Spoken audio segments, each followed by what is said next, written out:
Alright, today I'm going to be installing a house water filtration system.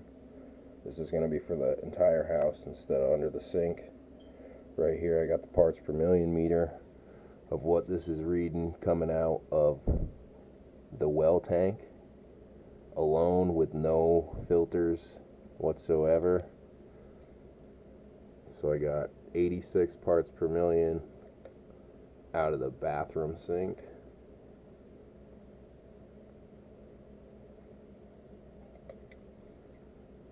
And 85 out of the kitchen sink. But that's what my parts per million are right now. It's 86. That's with no filters.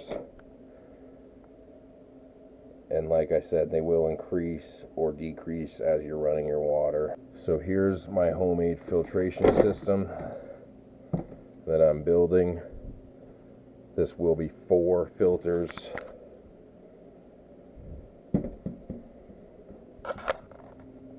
5 including the I forget what they call this thing, but basically this is a pre-filter before all your other filters, so any rust that collects in this goes to the bottom, and then you turn that valve right there and it lets all out anything that settles in this. So this is a collector for sediment. So you can see I put all my PEX fittings on these and got them pre-done, pre-built before I go down and solder or cut the lines. I got to cut into copper and add the PEX, so that'll be a little bit of a challenge, but this conserves time. So you can see the Teflon on all these. This also had threads in the center there. You could probably just barely see those, so I could have used male fittings, but I think these female fittings will give me a little bit more flow rather than the ones that just go straight in. I don't know if you can see the difference, but if you screw these into there and then screw these on the outside, you'll get what I mean.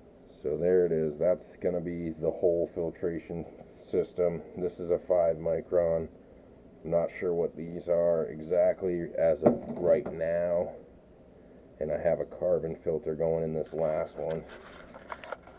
I also plan on adding a UV light into these clear ones.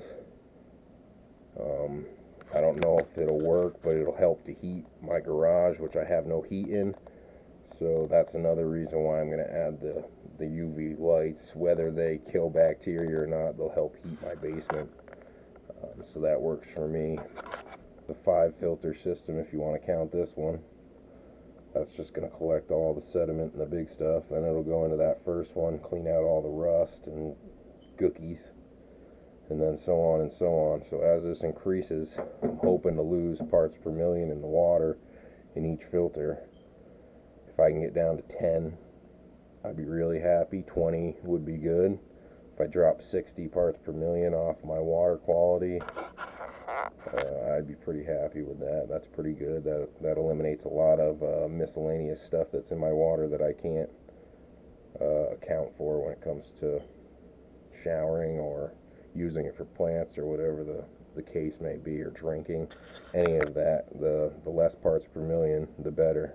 5 filters, including the drain here. And the last one will be a carbon filter.